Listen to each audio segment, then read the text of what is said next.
Hola a todos, ¿qué tal? ¿Cómo estáis? Bienvenidos a un nuevo vídeo de Psicoactiva. Hoy vamos a hablar sobre un término que sé que a muchos os interesa y que, bueno, puede seguir siendo todavía muy misterioso, aunque cada vez vamos viendo un poquito más de luz. Y es que vamos a hablar sobre el efecto placebo. Para ello voy a utilizar, ¿de acuerdo?, una definición que ya viene establecida por un artículo que se llama El placebo y el efecto placebo de 2014 de Rosa María Lam y Porfirio Hernández, ¿de acuerdo? Es una definición que me parece absolutamente muy acertada, así que os la voy a leer y la vamos a analizar. Y después iremos profundizando poco a poco en el tema del efecto placebo, de dónde viene y por qué puede producirse. La definición dice así: el efecto placebo es la modificación, muchas veces fisiológicamente demostrable, que se produce en el organismo como resultado del estímulo psicológico inducido por la administración de una sustancia inerte, de un fármaco o de un tratamiento. ¿Esto qué significa? Vamos a empezar. El efecto placebo es la modificación, muchas veces fisiológicamente demostrable, que se produce en el organismo. El organismo sufre un cambio. La modificación es el cambio del organismo. En este caso, nos dan una pastilla que nos dicen que nos va a quitar el dolor de cabeza y nos lo quita. Con el dolor de cabeza no podemos medirlo, no podemos cuantificarlo. Es una medida subjetiva. Me duele mucho, me duele poco, me duele casi nada, me está empezando a doler, o ya me está dejando de doler, pero no hay un aparato como el de la fiebre que nos lo pongan y nos tomen la medida de dolor. Sin embargo, como dice la propia definición, puede ser demostrable, es decir, fisiológicamente demostrable. Esto sería en el caso, por ejemplo, de tomar un placebo para el colesterol y que desciendan los niveles de colesterol. En este caso sí son pruebas objetivas, es decir, el efecto placebo funcionaría tanto para aquellos síntomas no medibles, como puede ser un dolor de cabeza, como para síntomas sí medibles, como puede ser el colesterol o la tensión arterial, ¿de acuerdo? Y todo ello es producido como resultado de un estímulo psicológico. Ahora iremos profundizando en lo de estímulo psicológico, inducido por la administración de una sustancia inerte, de un fármaco o un tratamiento. Sustancia inerte, un fármaco o un tratamiento inerte también, es decir, que no tiene el efecto que en teoría tiene que provocar. Es decir, me estoy tomando a lo mejor una pequeña pastilla de sacarina que me están diciendo que va muy bien para el dolor de cabeza, pero yo creo que es una medicación para el dolor de cabeza. No sé qué es una pastilla de sacarina, de azúcar o de cualquier otra sustancia inocua, que no tiene ningún tipo de repercusión sobre la patología que en ese caso estoy sufriendo. Por eso puede ser una medicación, un tratamiento que actúe sobre nosotros y nos cure. Y esta es la pregunta: ¿tenemos nosotros la capacidad de autocurarnos?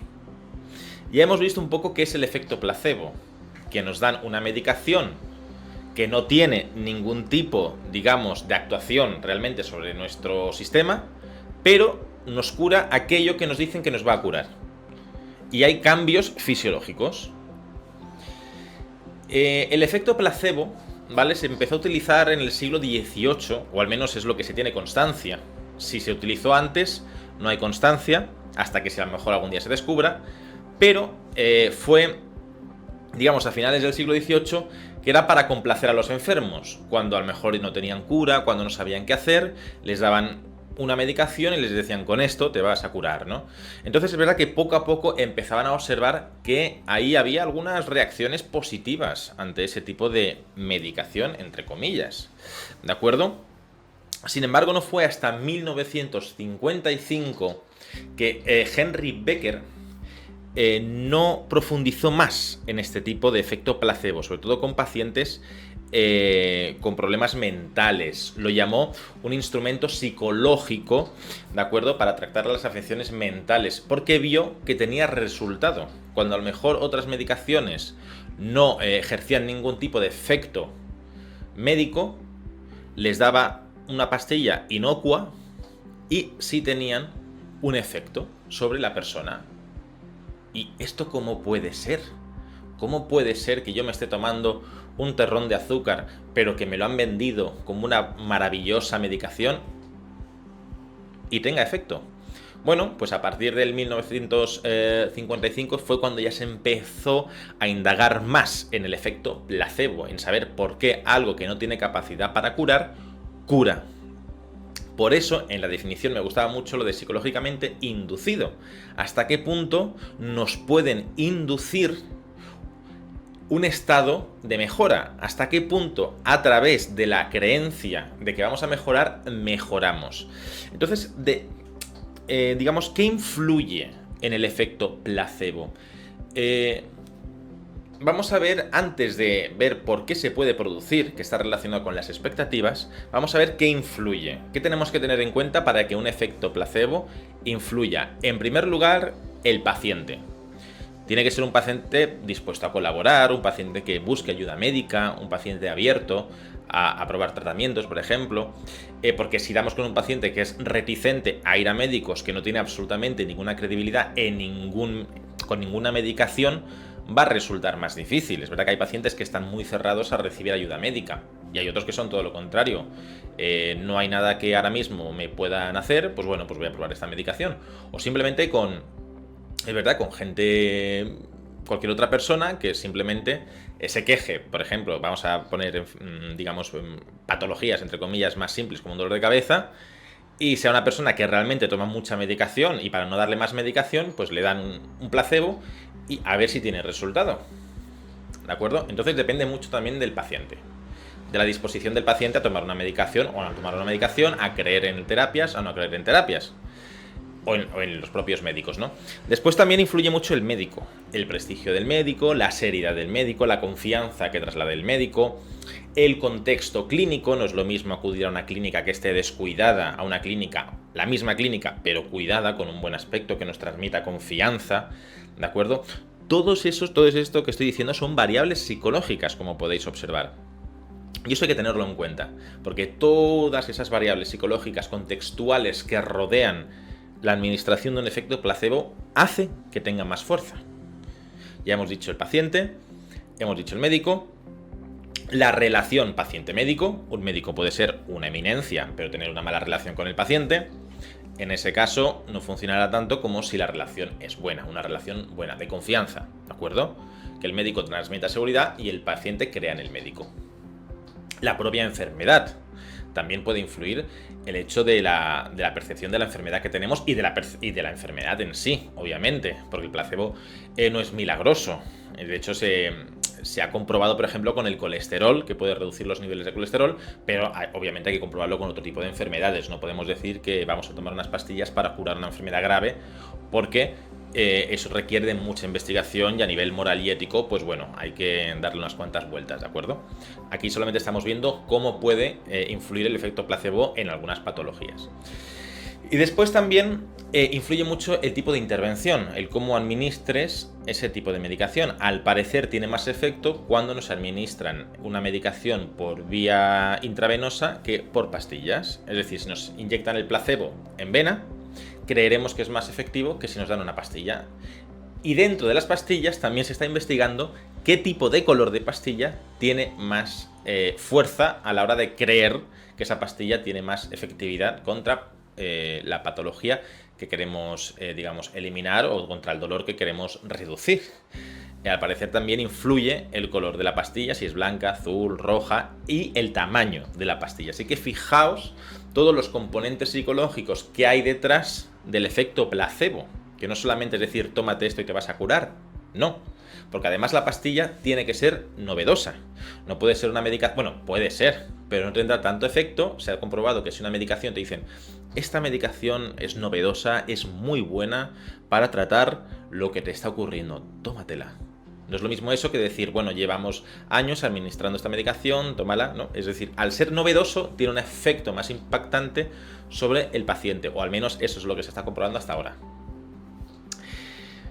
Ahora bien, visto todo lo que rodea la administración del efecto placebo, vamos a lo importante. ¿Por qué cura? Es decir, ¿por qué podemos autocurarnos? ¿O por qué podemos autoinfluirnos que de otra forma no lo haríamos? Porque si nos sentamos en el sofá, nos dicen, siéntate ahí y haz que se te pase el dolor de cabeza. O siéntate ahí y haz que te bajen los niveles de colesterol. ¿Cuántas personas logran que se les pase el dolor de cabeza sin hacer nada? Es complicado, ¿verdad? Hombre, hay gente que se le pasa durmiendo. Pero me refiero sentados, sin hacer nada. Ahora bien, si nos dicen, siéntate ahí y tómate esta pastilla que te va a ir de maravilla para el dolor de cabeza. Siéntate ahí y tómate estas pastillas, este tratamiento para el colesterol. Es muy posible que simplemente por tomar esas pastillas, que puede ser simplemente sacarina, nos reduzcan el dolor de cabeza y el colesterol. ¿Por qué? Una de las principales hipótesis, la hipótesis que ha cobrado más fuerza y que se está comprobando en los laboratorios científicos, son las expectativas verbales que genera una medicación. Y al parecer estas expectativas verbales y todo el contexto generan respuestas fisiológicas en el organismo. ¿De acuerdo? Nos estamos modulando a nivel fisiológico a través de lo que nos dicen. Es decir, son, como hemos visto antes, es una inducción a nivel psicológico. Nos inducen en un estado, ¿de acuerdo?, psicológico de creencia, de expectativa sobre una medicación, y eso tiene cambios, repercusiones fisiológicas en el organismo. Por ejemplo, con la modulación de los neurotransmisores. Y esto está comprobado en el caso de, por ejemplo, de las analgesias. Como el ejemplo que estoy poniendo todo el rato es el dolor de cabeza. Porque además conozco gente que le ha pasado, le han dado un placebo para el dolor de cabeza y mira, maravilloso, me lo ha quitado. Y en verdad era una cápsula vacía. Entonces, al parecer, a través de esas expectativas verbales, el organismo es capaz de liberar analgésicos como son los opioides endógenos, que son opioides que segregamos nosotros mismos para combatir ese dolor de cabeza, y modulan la percepción del dolor. Espero estar explicándome, ¿de acuerdo? A través de una orden verbal hay una respuesta fisiológica que en este caso, en el dolor de cabeza, liberan opioides endógenos que tienen una repercusión en la modulación del dolor y hacen que no sintamos dolor. Entonces ahí estaría parte de la clave y es hacia donde apuntan las hipótesis con el efecto placebo, sobre cómo se autogestiona el cerebro o cómo nos autogestionamos nosotros y cómo esa expectativa modula los cambios fisiológicos que provocan esa curación o esa analgesia de algún tipo de dolor. Y hasta aquí el vídeo de hoy del efecto placebo, y si queréis saber más sobre psicología no tenéis más que entrar en el blog de Psicoactiva o seguir nuestro canal de YouTube. No te olvides de inscribirte y dejar todos los comentarios que quieras, que los tenemos en cuenta para hacer futuros vídeos. Un saludo a todos.